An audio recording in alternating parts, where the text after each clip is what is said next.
অনুষ্ঠান বাড়িতে যেরকম সাদা ধবধবে আর ঝরঝরে ফ্রাইড রাইস বানানো হয়, সেরকম ফ্রাইড রাইস কিন্তু আমাদের সকলেরই ভীষণ পছন্দের।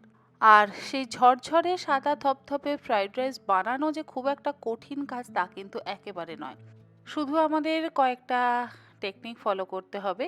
আর তার জন্য আমি আজকে আপনার সঙ্গে বেশ কয়েকটি টিপস শেয়ার করব। সেই টিপস অনুযায়ী যদি আপনারা ফ্রাইড রাইস বানান তাহলে একদম ঝরঝরে সাদা ধবধবে ফ্রাইড রাইস কিন্তু বাড়িতে বানাতে পারবেন।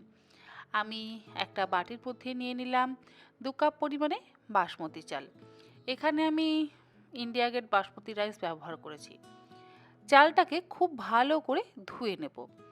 4 থেকে 5 বার জল বদলে বদলে আমাদের চালটাকে ভালো করে ধুয়ে নিতে হবে। মানে যতক্ষণ না চাল ধোয়া জলটা একদম স্বচ্ছ হয় ততক্ষণ পর্যন্ত কিন্তু আমাদের চালটাকে খুব ভালো করে ধুতে হবে। চাল ধোয়া হয়ে যাওয়ার পর চালটাকে আমি 10 মিনিট ভিজিয়ে রাখবো। খুব বেশিক্ষণ সময় ধরে কিন্তু চাল ভিজিয়ে রাখবো না। অপরদিকে আমি ফ্রাইড রাইসে ব্যবহার করব কিছু সবজি। এখানে একটা বড় সাইজের গাজর এরকম পাতলা পাতলা আর সরু সরু করে কেটে নিয়েছি।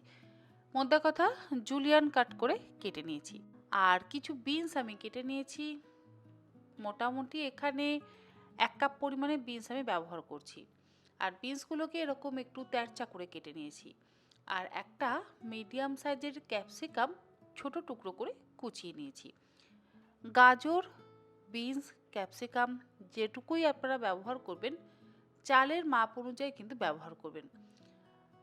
সবজি যেন বেশি না হয় চালের থেকে, তাহলে কিন্তু আবার সাদা ধবধবে ফ্রাইড রাইস তৈরি হবে না। আমি মোটামুটি 300 গ্রাম পরিমাণে চাল ব্যবহার করেছি, তার জন্য কিন্তু এই পরিমাণে সবজিটা ব্যবহার করেছি। এবারে আমি ভাতটা তৈরি করে নেব। আর ভাত তৈরি করবার জন্য পাত্রের মধ্যে দিয়ে দিলাম বেশ কিছুটা পরিমাণে জল। যে পাত্রে আমরা ভাতটা তৈরি করব সেই পাত্রটা কিন্তু বেশ একটু বড় সাইজের হতে হবে। তাতে কি হবে, ভাতটা খুব সুন্দরভাবে ফুটবে আর ভাতগুলো ঝরঝরে হবে, ফ্যানটা গায়ে গায়ে লেগে যাবে না।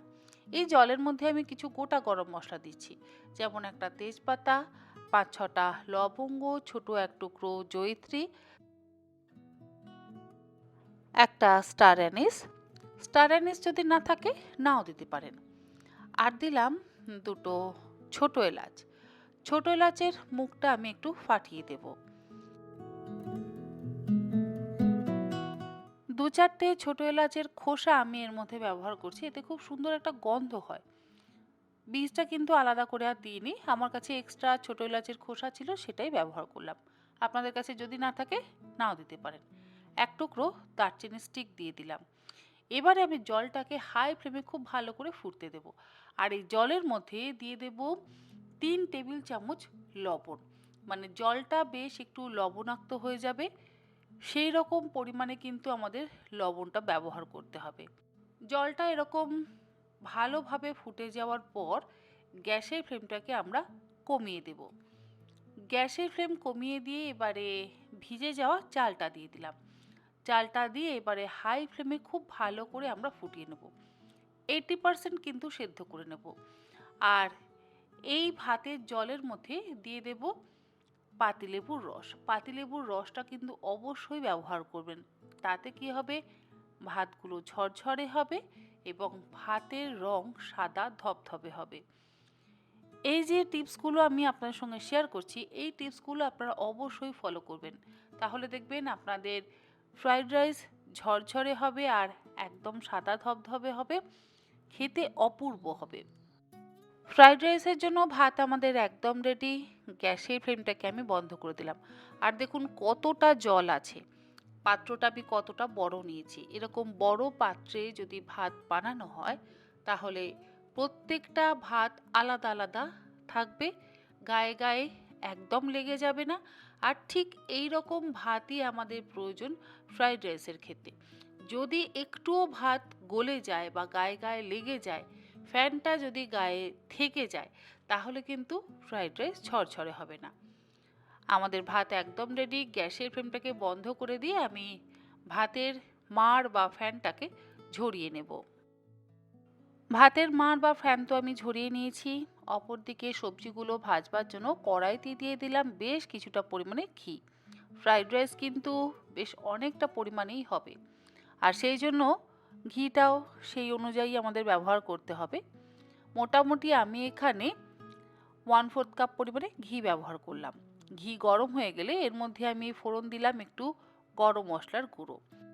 ফোড়নের থেকে যখন বেশ একটু সুন্দর গন্ধ বেরোতে শুরু করবে, তখন আমি এর মধ্যে দিয়ে দিলাম কেটে রাখা গাজর আর বিনসগুলো।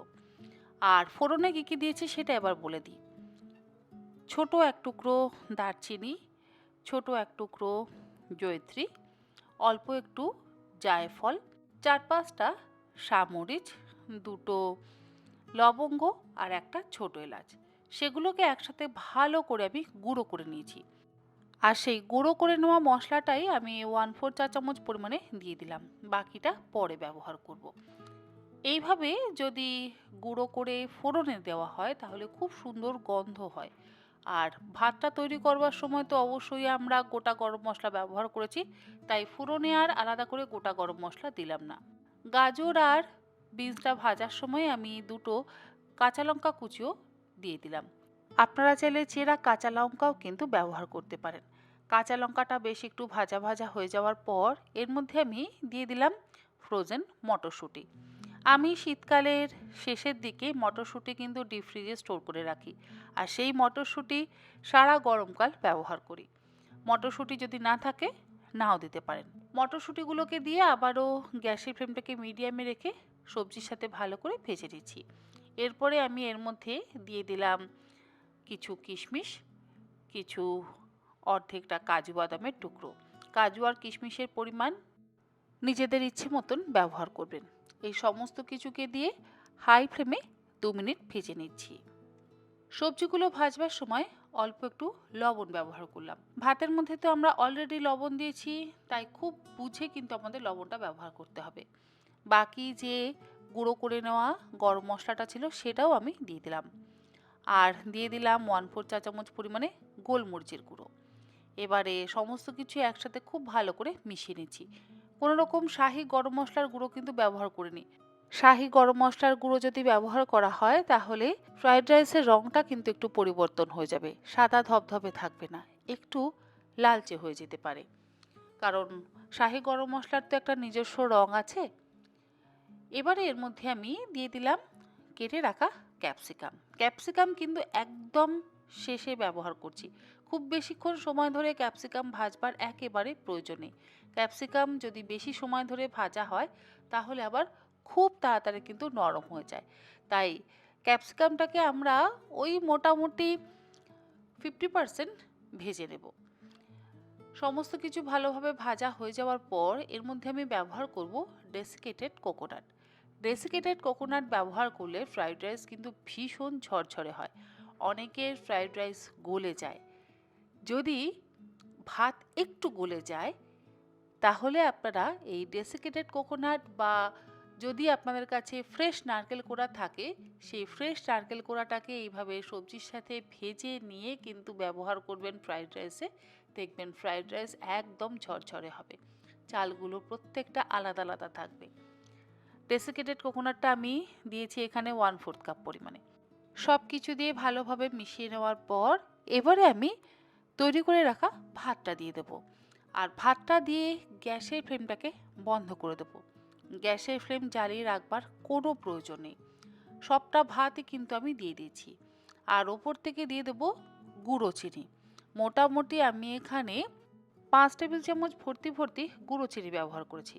অবশ্যই ফ্রাইড রাইসে গুঁড়ো চিনি ব্যবহার করবেন, তাহলে দেখবেন আপনাদের চিনিটা মিশতে কোনো সমস্যা হবে না। গুঁড়ো চিনিটা দিয়ে এবারে ভালো করে মিশিয়ে নিন, তাহলেই কিন্তু তৈরি আপনাদের ঝরঝরে ফ্রাইড রাইস। আলাদা করে গ্যাস জ্বালিয়ে ভাতটাকে নাড়াচাড়া করবার কোনো প্রয়োজন নেই।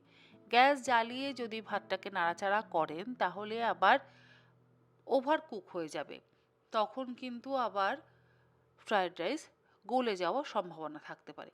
খুব সাবধানে ধীরে ধীরে আপনারা গুঁড়ো চিনিটাকে দিয়ে মিশিয়ে নেবেন। গ্যাসটা তো আমি অলরেডি বন্ধ করে দিয়েছি।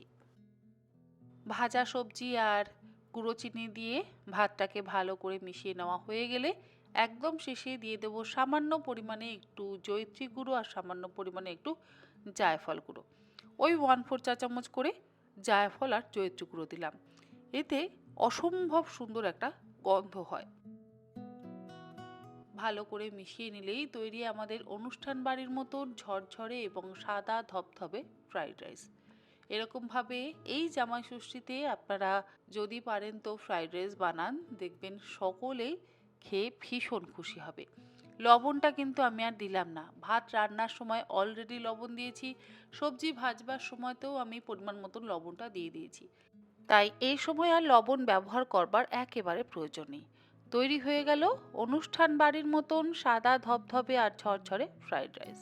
চিকেন কষা হোক বা মাটন কষা, আবার আলুর দম বা পনিরের কোনো রেসিপির সাথে আপনারা অবশ্যই এরকম ঝরঝরে ফ্রাইড রাইস সার্ভ করতে পারেন, খেতে কিন্তু ভীষণ ভালো হয়। আজকের মতন এই পর্যন্ত। এরকম আরও অনেক টিপস অ্যান্ড ট্রিক্স সহ নিত্য নতুন রেসিপি নিয়ে আমি তন্নিশিকা হাজির হয়ে যাব তন্নির পাকশালাতে। আপনারা সকলে ভালো থাকবেন, সুস্থ থাকবেন। ধন্যবাদ।